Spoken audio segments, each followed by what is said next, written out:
Right, in this section of measures of spread, we'll look at quartiles, box and whisker plots, outliers using quartiles, cumulative frequency curves, and percentiles. Let's begin with quartiles.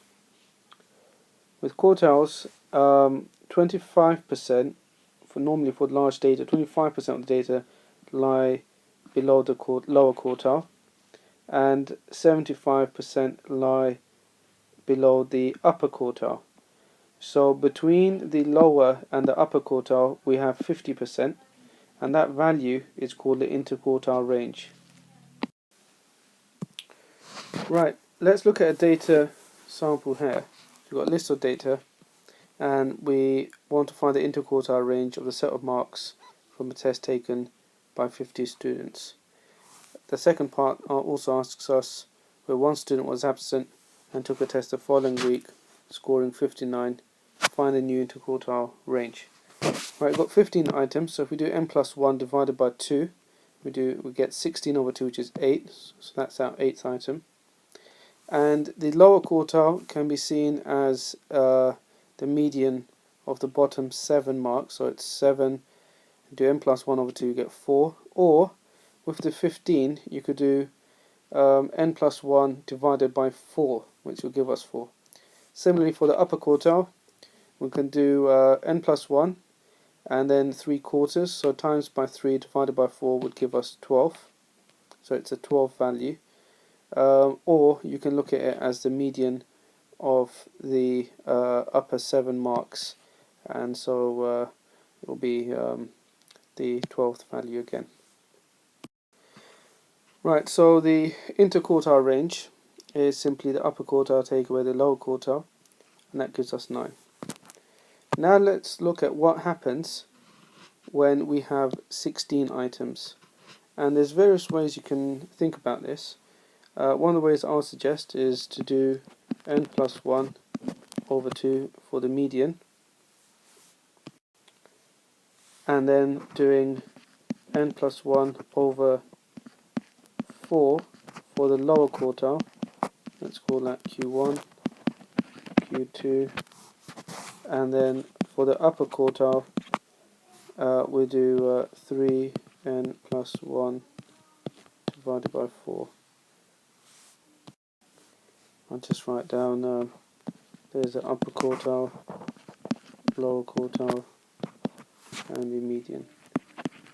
And the rule simply is if you get a whole number, that's the one you take.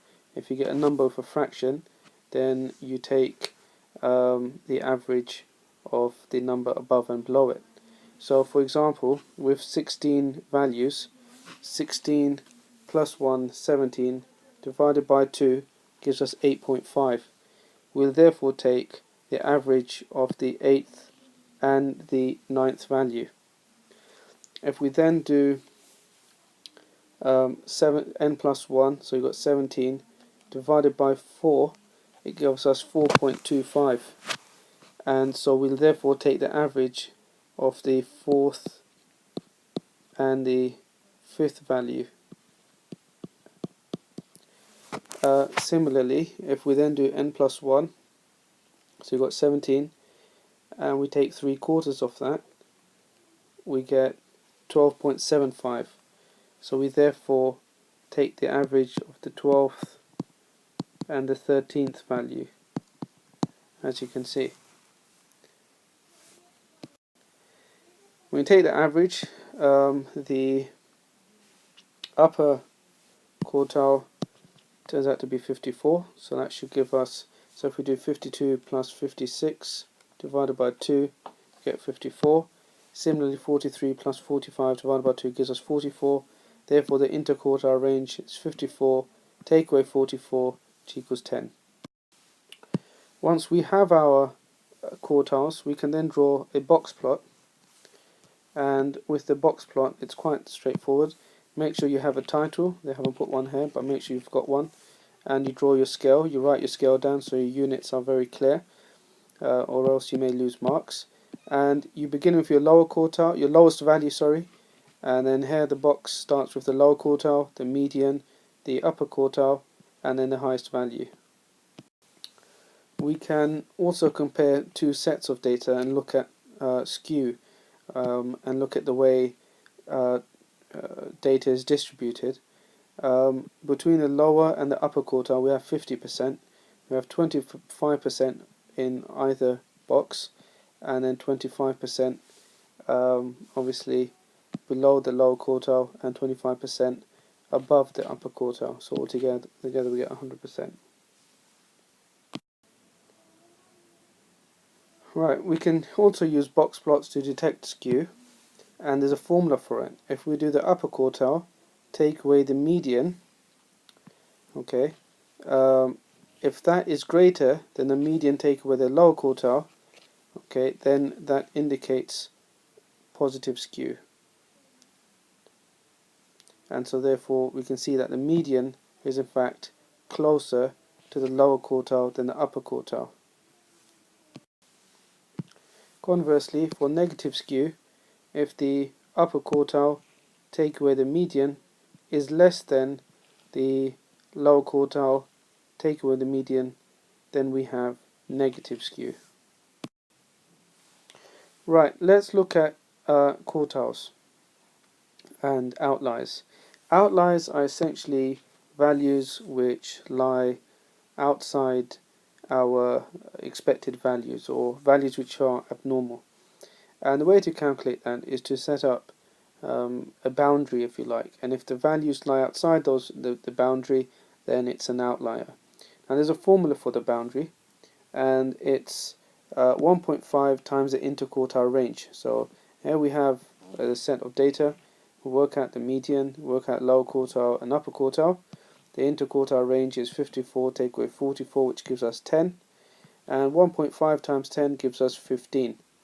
Now we do 1.5, so we do 15 above the upper quartile, gives us 69, and let me just circle that in. And we also do 15 below, let me just put that in, so plus 15 gives us 69. Okay, so that's one boundary, and this way if we subtract 15 we get 29, and so that's our lower boundary, and we can see straight away that that 10 lies below it and this 82 lies above it. Therefore 10 and 82 are both outliers. Let's now look at cumulative frequency tables and curves. The key thing to remember is that when you're plotting cumulative frequency curves, the plot must be against the upper class boundaries of your class width, not halfway through. It's the upper value, the upper class boundary of your class width. Right, so here we have a set of data, and we'll create a cumulative frequency table by getting a frequency and adding them up row by row as we go down. So you've got 4, and you add 15, you get 19. Into that 19 we add this 15, we get 34. We add 22, you get 56, and so forth. Notice the upper class boundaries, so 44, 50, 55 is what we use over here. The row shows the endpoint of the case. In this case it's 0, 40. So it starts from that point. There's no cumulative frequency. It starts at 0 at that point. If we were to then plot this, this is what we would get.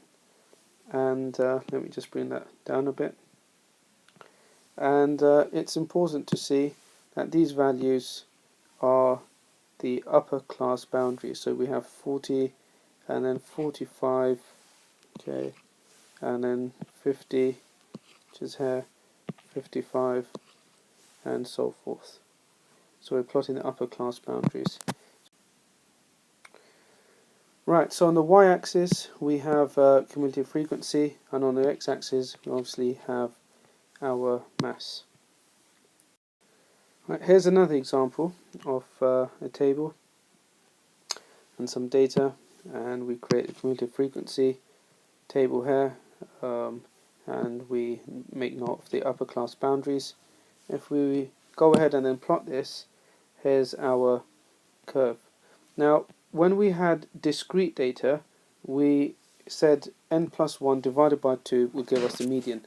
For continuous data, that's not the case.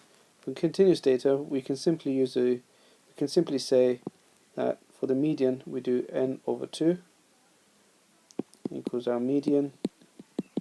For the upper quartile, it's 3n over 4, and for the lower quartile, we simply do n over 4.